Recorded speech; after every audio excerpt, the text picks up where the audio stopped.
Deus abençoe. Vamos nos colocar em pé nesse instante, receber o pregador oficial da noite desse grande, eu posso dizer, esse congresso de missões, que é um culto missionário, pastor, deputado federal, Marco Feliciano. Por favor, querido.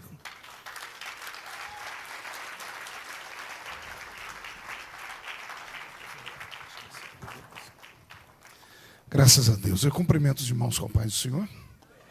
Quem está feliz nessa noite? Encontra uma pessoa bonita do seu lado e dê um sorriso para ela. Eu faço isso de propósito. Ninguém olha para lado nenhum. O negócio está tão feio assim aí, gente. Se não tiver ninguém bonito aí, é só olhar aqui para cima, para aquele diácono que está descendo ali, né? É uma alegria estar de volta aqui nessa linda igreja. E sem perder tempo, convido a todos para estarem de pé. E os que trouxeram uma Bíblia, abram ela comigo no Evangelho segundo escreveu São João, no capítulo de número 15. Enquanto os irmãos estão abrindo a Bíblia, eu quero cumprimentar a todos os que vieram nessa linda festa, agradecer pela sua paciência. Já são quase 10 horas da noite, e hoje, pelo jeito e pelo clima, nós vamos entrar numa vigília aqui, né? Então, pelo menos o Marco Aurélio deu glória a Deus, né? Pelo jeito só vai ficar eu e ele aqui, né? Eu quero louvar a Deus pela vida do apóstolo Uriel de Jesus, meu Dere, a quem eu respeito muito e carrego dentro do coração, trancado as 7 chaves. A mãezinha, né, mãe Sara, que todo mundo aqui elogiou a casa onde estão, né? Então também não posso deixar de elogiar a casa onde eu estou. Estou ali na casa do apóstolo Uriel, sendo tratado como um rei, né? Não me trataram como anjo, graças a Deus, né? Porque anjo não come, não dorme, não descansa, né? Me trataram como ser humano, né? Deus abençoe. Feliz em rever o pastor Júnior, a sua esposa e a toda a equipe dos Gideões aqui. Eu cumprimento todos vocês no nome do pastor Reuel Bernardino, que o nome de vocês foi falado mais aqui do que o nome de Jesus hoje, né? Poxa vida, então deixamos para lá. João capítulo de número 15. Vou pedir ao sonoplasta para melhorar o som aqui para mim, que eu não tenho uma voz bonita igual da Elaine. Então se vocês puderem melhorar o som para mim aqui, eu agradeço. Mas toda vez o sonoplasta, é ele que toca e mexe no som, aí é uma bênção, né? João capítulo de número 15, versículo 16. Quem encontrou, diga amém. Está escrito assim: não fostes vós que me escolhestes a mim, pelo contrário, eu vos escolhi a vós outros, e vos designei para que vades e deis fruto, e o vosso fruto permaneça, a fim de que tudo quanto pedirdes ao Pai em meu nome, Ele vos conceda. Amém? Virem a Bíblia algumas páginas, o capítulo de número 21. Capítulo 21 do Evangelho de João, versículo de número 7. Para parafrasear o capítulo anterior. Capítulo 21 de João, versículo de número 7. Está escrito assim: aquele discípulo a quem Jesus amava, disse a Pedro: é o Senhor. E Simão Pedro, ouvindo que era o Senhor, cingiu-se com sua veste, porque estava despido, e lançou-se ao mar. Mas os outros discípulos vieram no barquinho puxando a rede com os peixes, porque não estavam distantes da terra, senão quase 200 côvados. Amém. Feche a Bíblia, coloque no banco, na cadeira, pegue na mão da pessoa que está do seu lado, aperte a mão dela com carinho até ela falar aleluia. Você não apertou direito, né? Aperta de novo, com vontade, né? Isso, pentecostal que não faz barulho, está com defeito de fabricação, não é? Vamos orar? Pai, nós te exaltamos, nós te glorificamos, e nós entendemos que dentro de alguns minutos, e esta linda igreja ficará pequena, para o tamanho da glória que o Senhor vai mandar do alto dos céus. Os que vieram tristes começarão a saltar de alegria. Os que vieram se arrastando não voltam se arrastando para casa. Hoje voltarão voando nas asas de um novo tempo. E antes que eu comece a ministrar a sua palavra, cerque esta igreja com a sua glória. E num raio de 5 quilômetros, onde houver um demônio alojado, eu dou a esses demônios segundos para sumirem daqui. Porque se não sumirem, serão queimados pelo poder da sua glória, que aqui será derramada. Rasgue o céu sobre essa igreja, manda anjos de fogo aqui, que estes anjos desçam trazendo brasas de fogo nas mãos, comecem a esparramar estas brasas entre nós, e onde houver um crente cheio do Espírito Santo, pega ele na sua presença nesta noite, meu Pai, e enche esta casa com a sua glória. É o que eu te peço agora e sempre, em nome de Jesus. E toda a igreja diz: os que podem, tomem o seu assento aplaudindo a Jesus, porque Ele é bom, porque Ele é maravilhoso.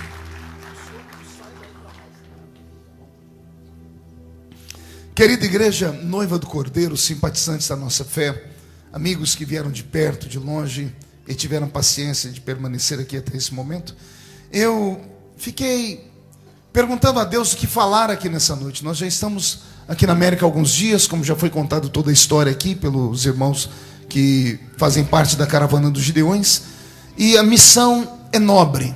A missão é convencer os crentes que o reino de Deus ainda é o melhor lugar para se investir. Não existe lugar melhor para se investir do que o reino de Deus. Mas, pastor Elias, estava falando com Deus e o Senhor falou comigo: você não vai precisar pregar muito hoje.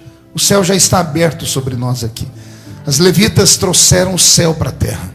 Os irmãos que aqui falaram antes de mim atraíram a atenção de Deus. Pastor Lorinaldo fez até Jesus rir no céu, né? Então a alegria está contagiada entre nós. E se for verdade, eu queria que um crente desse um glória a Deus, pelo menos. Perfeito. Eu li 2 textos da Bíblia, e é nesses 2 textos que eu quero meditar rapidamente com vocês. No primeiro texto, há uma afirmação. A afirmação não é dada por um discípulo, é dada pelo mestre. É o mestre Jesus quem olha para todos aqueles que estavam ao lado dele e diz assim: não foram vocês que me escolheram, fui eu quem escolhi vocês. Eu vou falar de novo e quem sabe isso começa a fazer sentido na sua vida. Não foram vocês que me escolheram, fui eu quem escolhi vocês. Quando o Senhor disse aquilo, Ele estava dizendo que ninguém está perto dele por vontade própria. Aliás, servir Jesus não é fácil. Caminhar ao lado dele não é fácil. Ser crente não é para qualquer um. Muitas pessoas já caminharam conosco e desistiram no meio do caminho, porque carregar a cruz não é nada fácil. Por isso, eu sempre digo que aquele que aqui está deveria ter motivos de sobra para dar gritos de glória a Deus, ainda que não houvesse pregação nem cantoria nenhuma, porque o seu nome está escrito no livro da vida. Segundo, foi Ele quem escolheu você. E se é Jesus quem escolhe, Ele só escolhe pessoas porque elas têm algo para lhe dar. Aqueles 12 homens que Jesus escolheu e os transformou em uma escola apostólica, cada um deles tinha o seu quinhão de peso, cada um deles tinha os seus talentos, e o Senhor não os eximiu, porque eles eram seres humanos e sabia que além dos talentos, eles também tinham defeitos. Mas os defeitos deles não suplantavam os talentos que eles tinham. Jesus é aquele que investe, e Ele não investe naquilo que não dá resultado.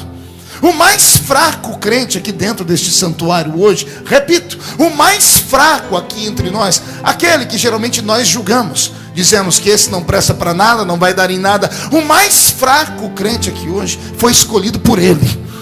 E se foi escolhido por Ele, é porque Ele sabia que ele tinha defeitos, mas também tinha talentos. E se os talentos ainda não apareceram, é porque você é um daqueles investimentos a longo prazo. E investimento a longo prazo é preciso de paciência, mas também quando o investimento começa a dar lucro, sai de baixo. Eu não estou olhando para homens e mulheres nessa noite, pastor Reuel. Nessa noite eu estou pregando para investimentos de Deus. Assim como George Soros, o grande especulador de Wall Street, só investe naquilo que dá lucro, o meu Jesus, que é Deus, repito, o meu Jesus não é homem como George Soros. George Soros, ele manipula, ele acredita, ele simula, ele aposta naquilo que talvez vai dar certo. Jesus não, ele só aposta naquilo que ele tem certeza que vai dar certo. E todos aqui já deram certo. Posso ouvir um glória a Deus por isso? Quem acredita que já deu certo aqui? Então levante a mão direita para o céu com carinho e respeito. Coloque no ombro de quem está do seu lado. Agarra a pessoa para mim. Chacoalha ela até ela ficar irritada.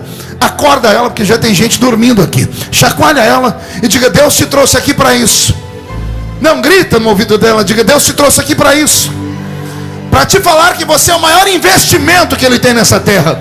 E se tem alguém que crê nisso, dá um grito para acordar a cidade toda, se for possível. Pois bem, não foste vós que escolhestes a mim, fui eu que escolhi vocês. Só que no texto seguinte, o que eu ouço da palavra mexe comigo. Porque alguém vai dizer assim: ei, Pedro, o Senhor está aqui. Mas a Bíblia Sagrada faz questão de dizer que este que chamou Pedro pelo nome, disse: este é o Senhor que está aqui. A Bíblia diz assim: o discípulo a quem Jesus amava.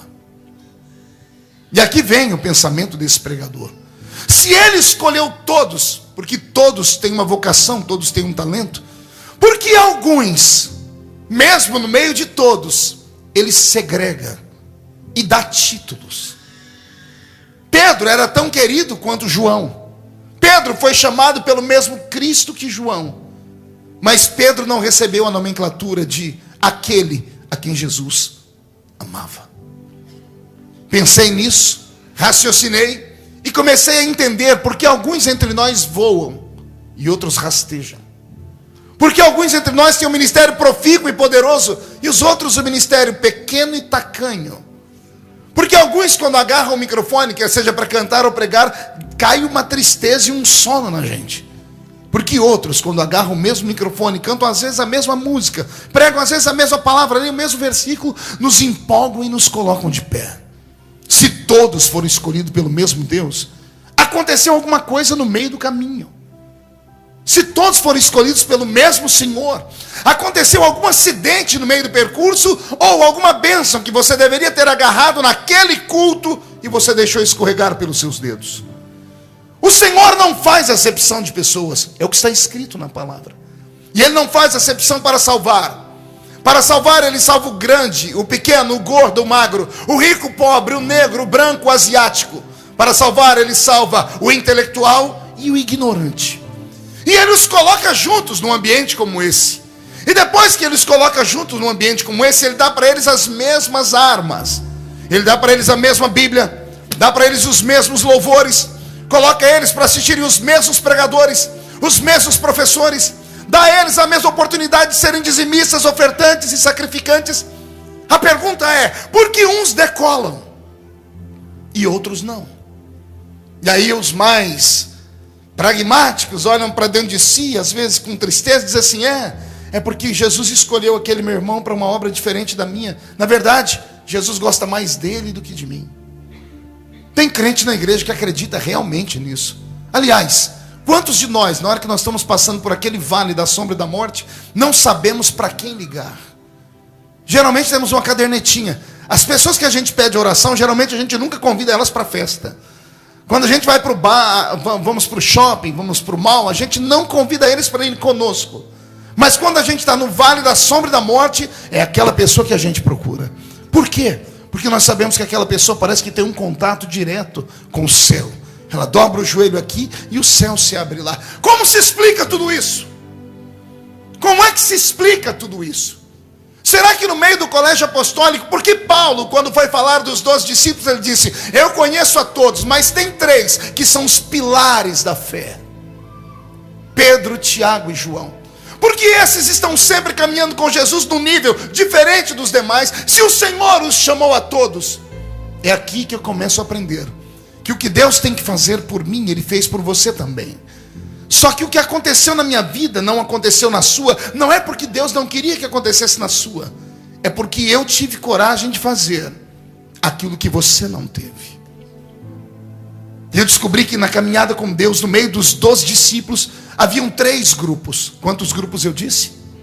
Eu coloquei nomenclatura neles assim: haviam 12 homens especiais. Diga comigo, especiais. Quero ouvir de novo.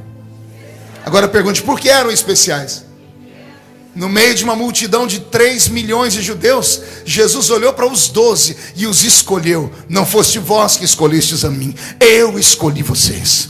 Ele saiu segregando, andando de vila em vila, olhando, observando. E quando ele via um homem, ele notava nele algo diferente e o atraía. Traía para perto dele, trazia para perto dele e colocava do seu lado para ser seu discípulo. Esses 12 homens eram especiais. Se você vivesse naquele tempo, quem gostaria de ter sido um dos 12 aí? Levante a mão para eu ver. Tem gente que não levanta a mão nem por reza brava, né?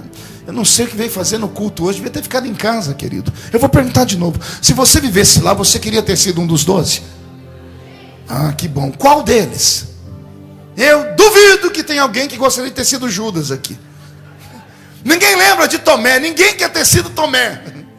A gente só pensa nos grandes. E é aqui que a minha mente começou a pensar. Se Jesus escolheu esses 12, e os 12 são os pilares da nossa fé. Nossa fé é uma fé apostólica. A nossa fé é apostólica por causa dos 12 primários apóstolos. Paulo foi o 13º, mas esses 12 primários apóstolos foram eles que desbravaram o mundo para nós. Foram eles os primeiros a terem a experiência ao lado do Messias de Nazaré. Foram eles que viram os primeiros milagres. Foram eles que fizeram os primeiros milagres. Eles são os nossos pais na fé. São esses 12 apóstolos nos quais nós nos espelhamos. Sim ou não? Eram especiais? Quem concorda comigo? A pergunta que eu faço é: se são tão especiais, repita para mim aí o nome dos 12 de cor, sem olhar a Bíblia. Vai lá, tenta. Tenta, vai balbuciando aí. Lembra o nome dos 12 de cor? Não, Isaías não é. Eu li nos lábios do irmão ali. Isaías era profeta. Vai, tenta. É interessante, porque nós falamos dos 12 apóstolos, pastor Lorinaldo, e a gente não lembra deles. Porque a gente não consegue lembrar o nome dos 12 principais homens que Jesus escolheu a dedo, pastor Silas. Por que não há isso? Porque ele escolheu, ele viu neles algo que nem eles viram. Ele acreditou neles e eles não acreditaram em si. Talvez ficaram confortáveis dizendo: não, ele já me escolheu, então está muito bem aqui, eu estou muito bem perto dele. Nós só não lembramos os nomes deles porque eles não fizeram nada que chamasse a nossa atenção. Todavia, tem 3 no meio dos 12 que a gente fala de cor, e quando fala de um é automático falar o nome dos outros 2. Qual o nome deles? 1, 2, 3. Pergunte para o seu irmão: por que desses você lembra? Por que desses 3 a gente lembra? Porque Paulo diz que os 3 são os pilares da fé. Eles eram super-homens? Eram de aço, por acaso? Saíam fagulhas de fogo das mãos deles? Eles flutuavam no ar, os cabelos deles brilhavam? Não. Eram homens como os outros eram. Tiveram a mesma chance que os outros tiveram, pastor Miqueias. Andaram ao lado de Jesus, ouviram as mesmas pregações, participaram dos mesmos milagres. Só que, pelo que eu percebo, esses 3 tinham vontades que os outros não tinham. Esses 3 queriam mais. Esses 3 procuravam Jesus com mais facilidade, e a Bíblia Sagrada diz isso. Ora, não foi Pedro que estava com os outros 11 num barco, e de repente Jesus, no meio da tempestade, começou a andar, e todos começaram a gritar que era um fantasma. E Pedro deu um grito no barco dizendo: se és tu, me mande ter contigo. E não é a voz dele que caminha no meio da tempestade e grita: vem, Pedro. E não é Pedro que se afasta de todos e salta no meio das águas. O salto que ele dá no meio das águas mexeu com o coração de todos os discípulos, porque ele poderia ter corrido no risco de ter afundado. Quem deveria conhecer a voz de Jesus com mais facilidade seria João, mas nem João reconheceu a voz de Jesus no meio da tempestade. Mas Pedro teve a sensibilidade e disse: é ele. Jesus ama a gente atrevida. Jesus ama a gente que vai onde ninguém vai. Jesus ama a gente que acredita naquilo que ninguém acredita. Pode ver que as pessoas que Deus mais usa são as pessoas mais loucas. É só você olhar a caravana dos Gideões. O mais bonzinho rasga nota de R$100 que está com a gente aqui. É sério, é tudo maluco, é tudo gente doida. Aí você pega aqui, dá um microfone para cada um deles contar a história. Cada um tem uma história mais louca do que a outra. Todas as pessoas que têm um talento, uma vocação, que cantam, que pregam, que entoam, que obram na obra do Senhor, são pessoas que passaram por experiências profundas. E qual a diferença delas com você? Elas creram, elas caminharam, saltaram no meio das águas. Jesus me trouxe nessa noite em Framingham para dizer que Ele quer homens e mulheres aqui que saltem no meio das águas pelos seus sonhos. Que você caminhe por onde ninguém caminhou. Aquele que vai onde ninguém foi, vê o que ninguém vê. Aquele que faz o que ninguém fez, recebe e tem experiências que os outros jamais tiveram. Vou te contar um segredo. talvez seja este o tema da mensagem: segredos. Por que é que nós saímos de casa para ouvir um pregador que às vezes tem nome? Porque geralmente a igreja, quando traz uma atração, todo mundo vem para ouvir. Todo ser humano quer ouvir uma pessoa de sucesso e quer saber o segredo dele. O primeiro livro que eu adquiri do pastor Uriel, do apóstolo Uriel, foi o livro sobre o jejum. Chegou no Brasil a história de um homem que jejuou 40 dias. E eu falei, eu quero saber qual é o segredo de um homem que jejua 40 dias. E quando eu peguei o livro, eu falei, Jesus, eu não quero jejuar 40 dias não. Que o Délio ficou parecendo uma saracura, de tão magrinho que estava no livro, né? Tem a foto dele com o rosto chupado, né? Mas a oração fez milagres. Ou a história conta, um dia vai virar lenda, mas hoje ainda é realidade, que houve um homem que orou e a neve parou em Boston. Sim ou não? Eu me lembro que participei de uma convenção aqui nessa igreja e veio o pastor Benny Hinn pregar. E por que vieram pessoas de todos os lados e queriam vê-lo, tocar, queriam ouvir a história dele? Porque as pessoas querem ouvir os segredos dos outros. Lá no Brasil, geralmente, hoje tem um monte de pessoas que chamam coaching. São pessoas que dão palestras de motivação e autoajuda. As pessoas pagam caro para ouvir esses coachings. E eles não são super-homens, nem Mulher Maravilha, mas são pessoas que têm uma inspiração. Eles falam com vontade, tiram as pessoas das suas vidas confortáveis. Talvez seja isso que nós precisamos um pouquinho dentro da igreja. Descobrir os segredos. Porque se descobrirmos os segredos desses 3 discípulos, chamado Pedro, Tiago e João, quem sabe a gente não faz o que eles fizeram? Quem sabe a gente não entra para a história como eles entraram? Você tem 2 maneiras de sair por aquela porta hoje, dizendo, o culto foi legal, foi bom ouvir os cantores, rever o pastor Reuel, ouvir o pastor Marco Feliciano. Ou você pode sair por aquela porta dizendo, eu quero fazer história também. Esses 3 homens, Pedro, Tiago e João, fizeram o que os outros 9 não tiveram coragem de fazer. Tiago e João atormentaram a mãe deles. A mãe deles um dia foi falar com Jesus, ela estava servindo a comida, foi no ouvido de Jesus e disse, Jesus, quando o senhor entrar no seu reino, o senhor pode colocar um filho meu à sua esquerda e o outro à sua direita? Jesus parou de comer, olhou para ela e riu. Ele disse, não posso fazer isso, porque à esquerda ficam os bodes, à direita as ovelhas. Jesus está falando sobre céu e inferno. Mas ele disse assim, eu gostei da ideia. Jesus sabia que aquilo não partiu daquela mulher, porque mulheres não falavam com homens, não faziam pedidos desse jeito. Foram os 2 meninos que ficaram no pé da mãe. Mamãe, a senhora vai servir a mesa do mestre. Fala para ele, quando ele entrar no reino dele, colocar eu à esquerda e o outro à direita. Eles eram atrevidos. Pense em 2 discípulos que saíram para evangelizar, quando voltaram, todo mundo tinha um testemunho para contar. Lá o cego viu, ali o surdo ouviu, ali houve multiplicação de pães. Chegou Tiago e João. E Jesus disse, e vocês que contam? Senhor, só miséria. Vamos pregar. Eu acho que não deram oferta para eles, porque para deixar evangelista endemoniado, é só não dar oferta para eles. Não receberam a gente bem.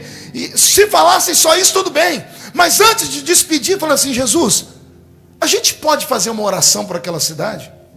Para salvar ela, filhos? Não, a gente quer orar para cair fogo e destruir tudo aquela cidade. Jesus olhou para ele e disse assim, é claro que não. Mas Jesus gostou daquela atitude. Deus ama gente de coragem. Deus ama homens e mulheres que tenham coragem. Deus tem te sustentado nesse lugar por causa da coragem que você tem. Só que essa coragem precisa aumentar. Porque se 2015 foi um ano ruim, 2016 há de ser o melhor ano seu nessa terra. Pelo menos alguém disse amém agora. Começaram a acordar. Eu vou dizer de novo, o Senhor não te trouxe a este lugar para você ser mais um. O Senhor te trouxe aqui para fazer de você um ser diferente. Como eu disse, eu encontro 3 grupos que caminham com Jesus. O primeiro é dos especiais. Só por serem especiais já estavam bem. Então não obraram, não criam, não faziam nada de novo. Estavam apenas dentro de si com seus pensamentos dizendo, eu estou satisfeito de estar na trupe, na escola dele. Mas no meio dos 12 tinham 3 que queriam ser amigos dele. E esses 3 que queriam ser amigos iam com ele onde ninguém ia. Quem é que Jesus chama para estar com ele no alto do Monte Tabor, quando ele vai recepcionar Elias e Moisés? Quem se lembra da história? Jesus vai subir o monte da transfiguração. Ele tem 12 discípulos, mas ao invés de chamar os 12, ele chama só 3. Qual o nome deles? Meu Deus, dá um grito, qual o nome deles? Acontevela e seu irmão, diga: por que os três? Pergunte para mim: por que os três, pastor? Porque somente quem quer ser amigo de Jesus está preparado para ver coisas sobrenaturais. Jesus tinha 12, mas ele não acreditava que os outros 9 se subissem naquele monte e vissem a transfiguração, vissem ele se transformar no sol, os seus cabelos brilharem e receberem a visita de Elias e Moisés, os únicos 2 homens que foram para o outro lado da vida e voltaram aqui. Jesus disse: se eles virem isso, é perigoso eles desanimarem da fé. Não estão preparados para verem coisas sobrenaturais. O Senhor só consegue revelar coisas grandes para pessoas que caminham ao lado dele. Não basta estar aqui. Eu tenho pregado nesses últimos anos dizendo que todo mundo entra na igreja, até porque a porta da igreja fica aberta, até cachorro entra dentro da igreja. Mas entrar no culto, aí não é para qualquer um. Entrar no culto é diferente de entrar na igreja. Se você olhar à sua esquerda e à sua direita, você vai ver muita gente sentada na igreja. É claro que uns 30% estão com o celular na mão, não sei se estão tirando foto, mandando mensagem ou gravando o que eu estou pregando. Mas também não deveria estar fazendo isso, porque agora não é hora disso. Agora é hora de focar aqui. Alguns estão aqui dentro, tem umas pessoas, eu não vou nem olhar para onde as pessoas estão, porque eu vi 2 moças lixando a unha durante o culto. Aqui não é um salão de belezas. Isso aqui ainda é a casa de Deus. E se é a casa de Deus, nós precisamos estar aqui para estarmos perto dele. Começamos com as reações. Por que quando os crentes chegam, ao invés de sentarem nos primeiros bancos, sentam sempre lá atrás? Isso demonstra timidez. A timidez é um demônio. Se você já leu o livro de Apocalipse, deve ter se apavorado. Ficarão de fora os tímidos. Não me pergunte, pergunte a Deus o porquê. Ficarão de fora os tímidos. Por que será? Porque sempre nos esquivamos. Você está dentro do santuário da bênção. Você está diante do mesmo Deus que eu sirvo desde a minha infância. Você quer os mesmos dons que Jesus me deu e deu a outros? Então comece a pedir. Não adianta ficar o culto todo paralisado, parecendo uma estátua de museu. Aqui não é uma missa, aqui ainda é uma igreja pentecostal. Só que uma igreja pentecostal sem barulho não faz sentido. E aí você vai dizer: não, pastor, é que eu não dou glória a Deus de qualquer jeito. Eu só dou glória a Deus quando eu sentir alguma coisa. Me explica o que você tem que sentir para dar glória a Deus, querido. Quer sentir o quê? Cosquinhas no pé? Quer sentir o vento das asas dos anjos na sua cara? Fogo subindo pelo seu corpo? Crente que tem um nome escrito no livro da vida não precisa sentir nada para dar glória a Deus. Ele dá glória a Deus por livre, espontânea vontade. Nossas reuniões não poderiam ser assim. Não são seminários de aprendizado. Isso existe escola. Isso aqui é um culto. Só que nós invertemos os fatores. A gente entra no culto e esperamos que Deus venha servir um banquete para nós, quando isso está tudo errado. Culto não é para homem. Culto é para Deus. Não é Deus que tem que descer aqui de gravatinha borboleta, uma bandeja na mão como se fosse um garçom e servir você aí no banco. Não, é o contrário. É você quem tem que pegar uma bandeja e começar a servir a Deus essa noite, dentro desse santuário. Se não fizer isso, não adianta. Pode ser o maior pregador do mundo, o melhor cantor do mundo, a gente vai ficar aqui e nada vai acontecer. Então eu digo, eu estou pregando para homens e mulheres especiais nessa noite, eu não tenho dúvida disso. O seu nome está escrito no livro da vida. Se a trombeta tocar agora, você sobe para o céu direto. Mas Jesus não quer que você seja só especial. Ele quer que você seja amigo. E como é que eu me torno amigo dele, pastor? Fale com ele. Comece a adorá-lo. Comece a dar para ele alguma coisa nessa noite. Uma vez eu falei com Deus, eu perguntei como funciona um culto como esse, porque aos nossos olhos é um culto coletivo. O Senhor disse: aos olhos do homem é coletivo, aos meus olhos não. Para Deus esse culto é pessoal. Ele está sentado no trono e só tem você olhando para ele. E Deus espera a sua reação. Imagine, coloque um espelho na sua frente agora e imagine Deus vendo o que eu estou vendo daqui. Tem gente que a gente olha daqui e dá vontade de sair correndo. A cara está feia, parecendo que foi batizado num pote de vinagre. O olho seco, segura aí. Parecendo olho de sapo que morreu no dia de enchente. A boca fica travada, boca de aço, língua de ferro, queixo de concreto. Ah, pastor, mas eu não gosto do senhor nem dessa equipe que está aqui. Você veio fazer o que aqui, criatura? Devia ter ficado em casa. Vai num Dunkin' Donuts tomar um ice coffee. Aqui não. Aqui nós queremos hoje óleo fervendo, caindo do altar do Senhor. Queremos a presença de Deus nesse lugar. Mas não basta ser especial, tem que ser amigo dele. Amigos ouvem confissões. Quando Jesus vai ser oprimido na noite em que ele vai para o jardim do Getsemane. Nos momentos finais que antecedem a sua prisão, ele está angustiado, atormentado. Os discípulos estão tentando orar com ele. Quando ele percebe que eles não conseguem orar, ele se levanta e vai para um outro ambiente orar. Mas ele não vai sozinho. Ele bate no ombro de 3. Quem eram eles? Por que ele chamou só os 3? Para os 3, ele abraçou e disse assim: para os outros eu não posso contar, porque eles são especiais, estão aqui, mas estão satisfeitos com o que têm. Mas vocês são meus amigos, e eu posso contar para vocês o que eu estou passando. A minha alma, ela está angustiada até a morte. Jesus só revela segredos para quem tem coragem de ir com ele em todos os lugares. Jesus não quer que você seja só um crente especial com a carteira da Revival Church no bolso. Ele quer que as pessoas, quando olhem para a rua, vejam que você é dessa igreja. E não é pela roupa, mas é pelo seu semblante, é por aquilo que a sua voz fala. Aquele que anda com Jesus corre um risco, pergunte qual? De ficar igual a ele.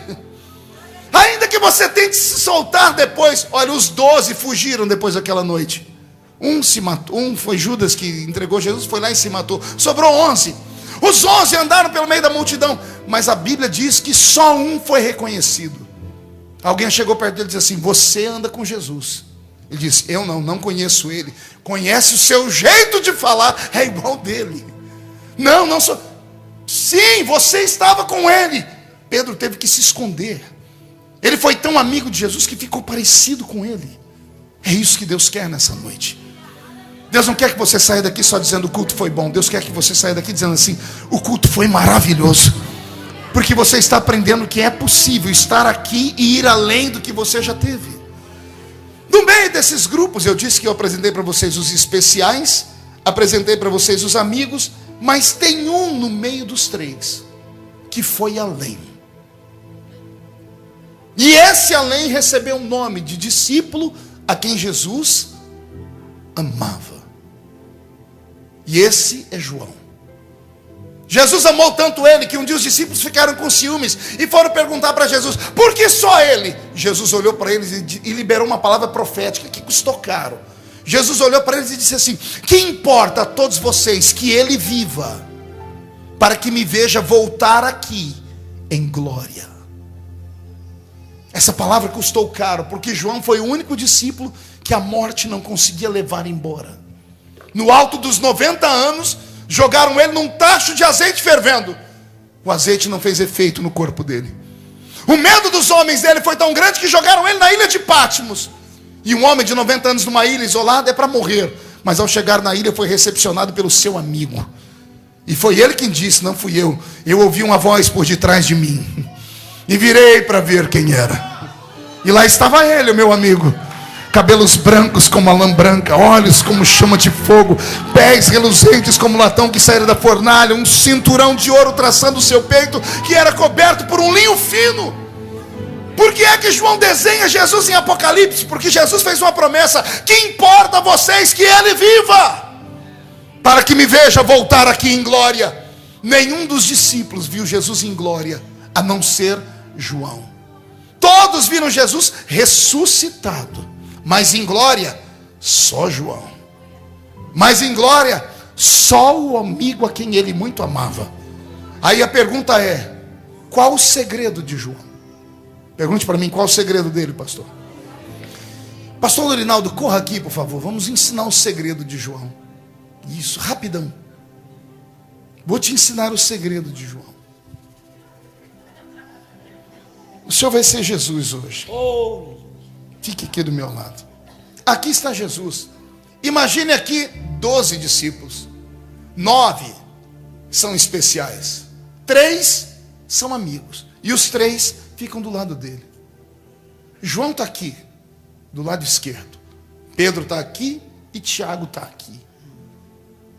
João percebeu que os 3 são diferentes, por isso Jesus chama eles para ir no Monte Tabor. Sempre são os 3. Ele viu que ele já tem um lugar especial. Ele é diferente dos outros 9 que estão ao redor. Mas João queria mais. Numa época em que homem não tocava em homem, porque a lei matava. Numa época em que não havia intimidades entre homens, João ousou, Jesus sentado à beira de uma fogueira, encostar em Jesus. Ao encostar, Jesus poderia ter mandado ele embora, e Jesus não mandou. E João então arriscou. Já que ele não me mandou embora, o que aconteceria se eu colocasse minha cabeça no ombro dele? E Jesus não mandou ele embora. Ao invés de João sair, João escorreu a cabeça e pôs no peito dele. Ao colocar a cabeça no peito de Jesus, João ouviu o batimento cardíaco de Jesus. De onde é que você acha que saiu o evangelho dele? Como é que você acha que um pescador analfabeto pode escrever o seguinte livro? Ele estava com Deus, porque tudo que foi feito por ele. Sem ele nada do que foi feito se fez. Ele veio para os céus, mas os céus não receberam. Mas a todos quanto receberam, deu-lhes o poder de serem feitos filhos de Deus. Como é que você acha que um pescador libera tais palavras? O evangelho de João saiu daqui, ó, do peito de Jesus. Agora cá para nós. Imagine a cena, terminou o culto aqui na Revival Church em Framingham. Lá fora você encontra o pastor Júnior abraçado com o pastor Elias. E os dois saem de mãos dadas andando pelas ruas. Ou você encontra o pastor Miqueias e um outro irmão ali, um debruçado no peito do outro, sentado bem no meio da rua. Hoje, em pleno século XXI, nós temos um preconceito miserável. Imagina isso há 2000 anos atrás. João sofreu com os olhares dos seus irmãos. Todo mundo olhando para ele, dizendo: o que deu nele para colocar a cabeça no peito de Jesus? Que intimidade é essa? João ousou ir onde ninguém foi. Como ele foi onde ninguém foi, ele recebeu o que ninguém recebeu. O discípulo a quem Jesus mais amava era aquele que mais perto dele ficava. É isso que Jesus quer de você nessa noite. Obrigado. É isso que Jesus quer de você nessa noite. Eu encerro aqui. Eu era garoto lá na Vila Tatu. Em 1988, em 87, aconteceu um avivamento na cidadezinha onde eu moro. Jesus salvou mais de 100 adolescentes. E entre eles estava eu. Foi uma época de glória, uma época de alegria, de muita unção. Os gideões nessa época entraram dentro da minha cidadezinha. Nós começamos a conhecer o avivamento. Jesus batizou quase todos nós com o Espírito Santo no mesmo mês. Era uma glória sem tamanho. Lemos a mesma Bíblia. Cantamos os mesmos louvores, usamos a mesma harpa, vimos os mesmos pregadores, fomos aos mesmos congressos, participamos das mesmas vigílias, evangelizamos a mesma cidade. A pergunta que fica é: por que eu fui e os outros 99 ainda estão lá? Porque entre uma multidão dessa sempre se destaca um ou dois. Aí alguém vai dizer: não, foi Deus que escolheu aquele ali. Eu tenho dificuldade nisso. Ele escolhe para salvar. Não fosse vós que escolhestes a mim, eu escolhi vocês. Agora vocês é que sabem até onde podem ir. Vocês é que determinam o que querem. Eu tenho 3 filhas, Karen, Kathleen e Camille. Morreria pelas 3, talvez mataria pelas 3. Se você passar um dia na minha casa, no final do dia você vai dizer: pastor, o senhor gosta mais da pequenininha, né? Da Camille. E eu sempre pergunto: por que você diz isso? Ah, porque o senhor está sempre com ela, o senhor assiste filme com ela, o senhor é carinhoso com ela, o senhor brinca com ela, o senhor canta com ela. Quando a pessoa termina de dizer, eu digo assim: não, você teve uma visão errada.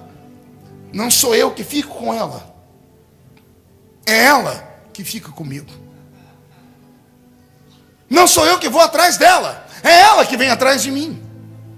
As 3 filhas são amorosas e carinhosas, mas a pequenininha, ainda hoje, que já não é mais tão pequenininha, quando eu estou em casa, ela pula na cama e deita comigo para assistir filme comigo.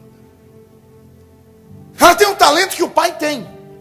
No último feriado que eu passei na minha cidade, a Karen, perguntei para Deus: cadê a Karen? Está em São Paulo. Cadê a Kathleen? Está com as amiguinhas. Cadê a Camille? Está lá na igreja. Se ela chegar aqui em 5 minutos, ela domina essa multidão toda. Há dentro dela uma chamada.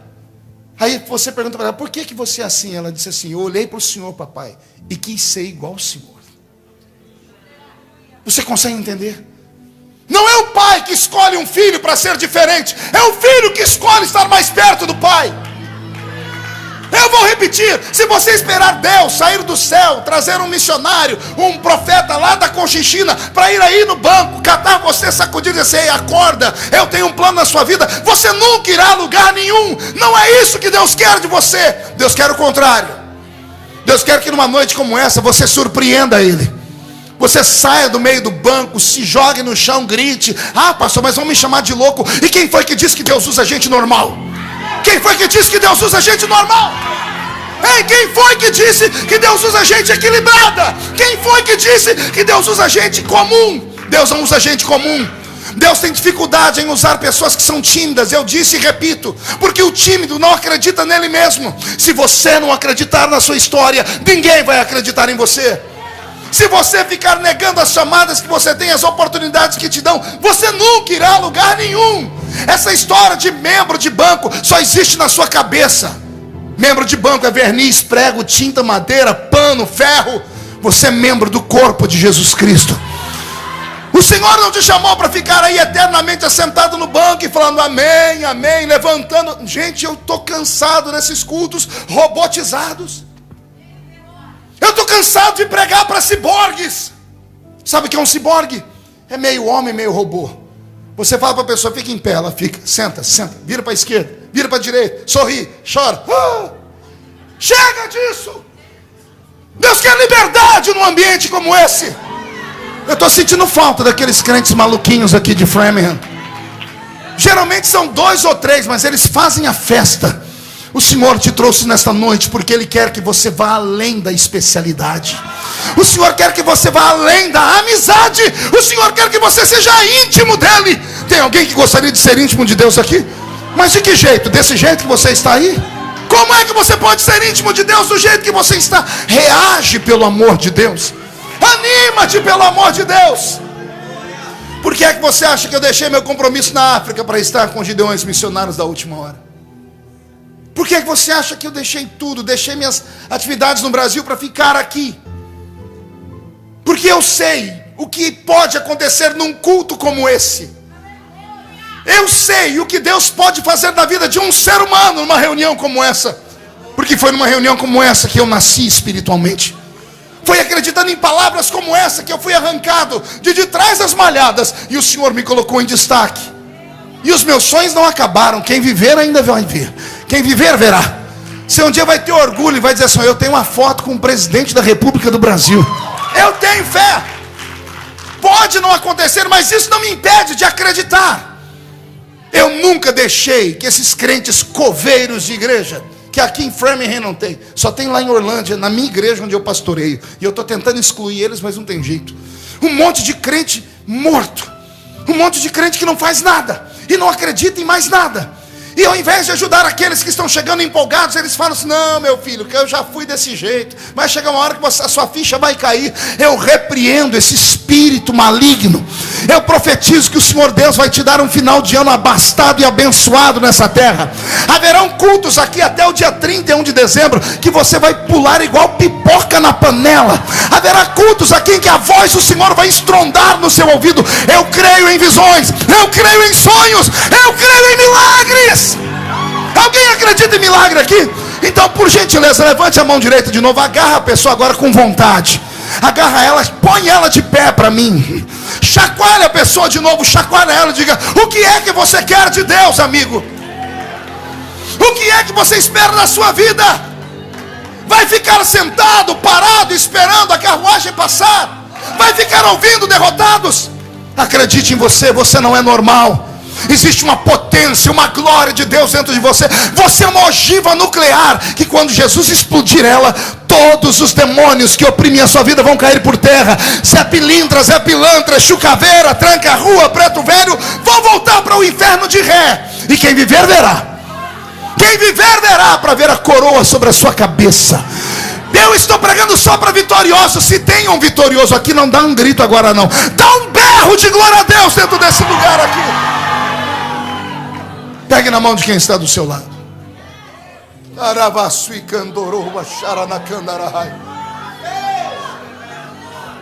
Eu ouvi uma frase essa semana vindo para cá, no avião, assistindo um filme do X-Men, o professor Xavier disse uma frase ao Magneto. Ele disse assim ao Magneto: não é porque uma pessoa cai no meio do caminho que ela se perde para sempre. O que cai pode se levantar. A primeira vez que eu preguei no ministério de Boston, pense num fiasco, pense numa tribulação. Nas congregações foi uma benção. Quando eu fui pregar perto do apóstolo Uriel, eu falei uma besteira.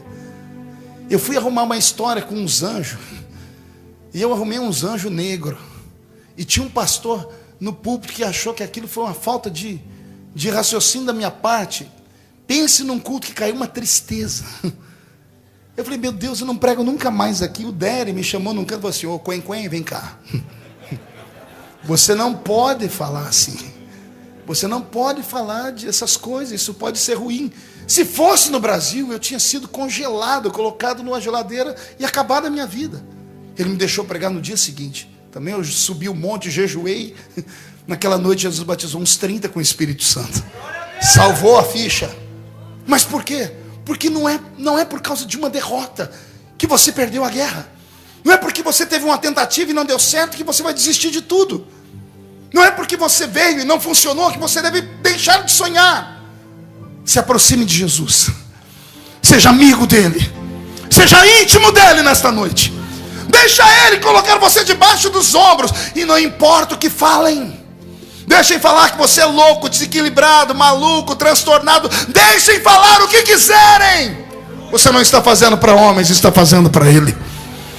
E feche os seus olhos. Senhor, enche esta casa, Pai. Enche essa casa nesta noite de sábado aqui em Framingham. Senhor, eu já vi esse templo ser sacudido pela sua presença. E só pela sua presença.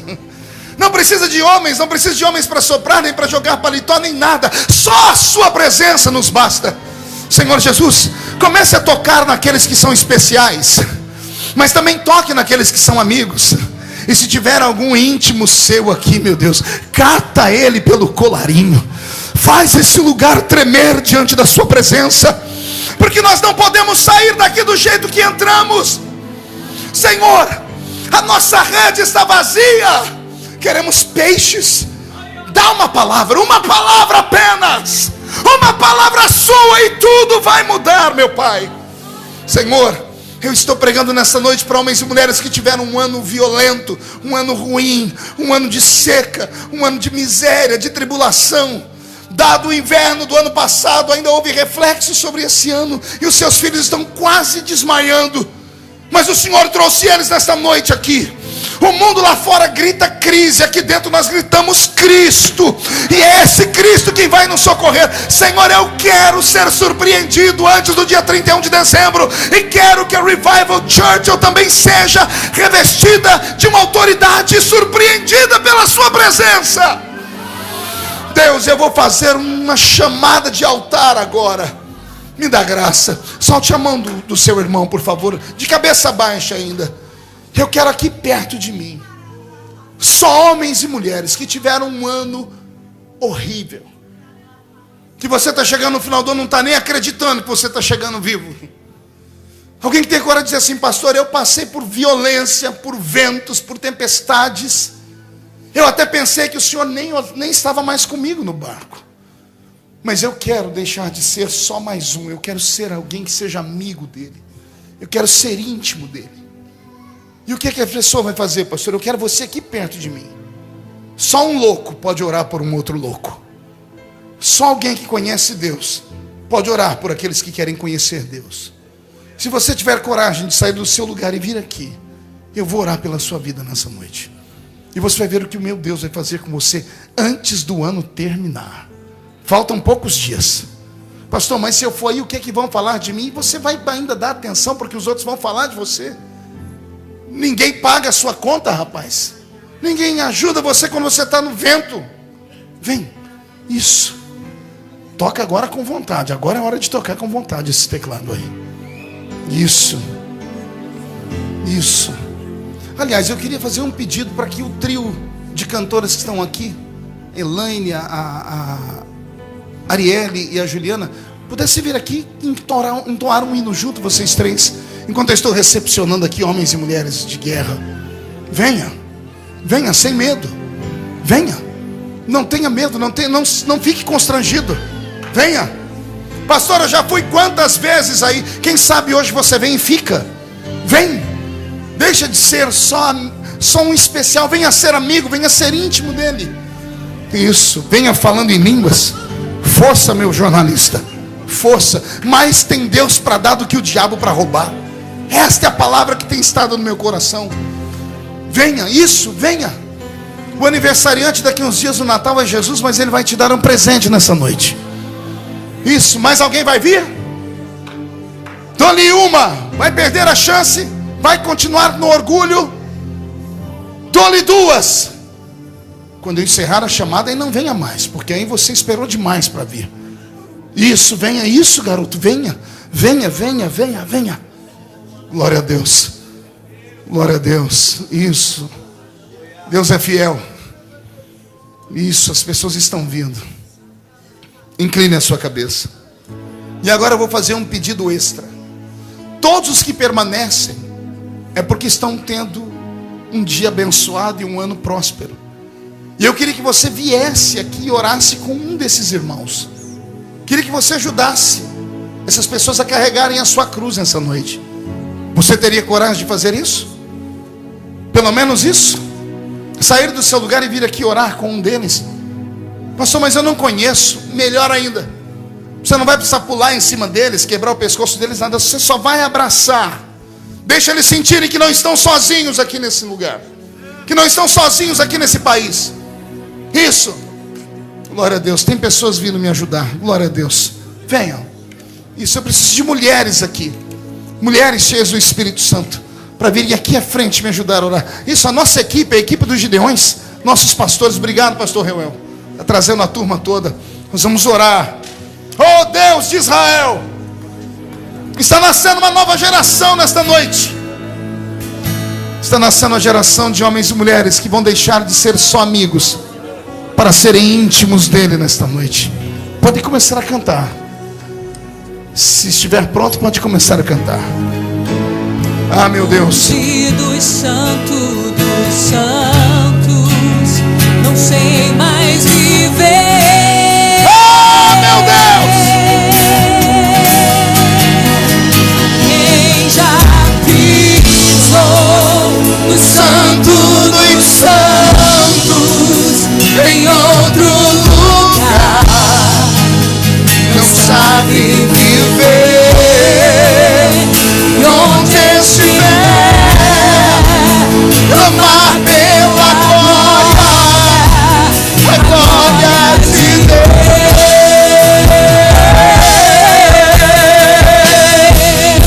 E quem já pisou no santo dos santos em outro lugar não sabe viver.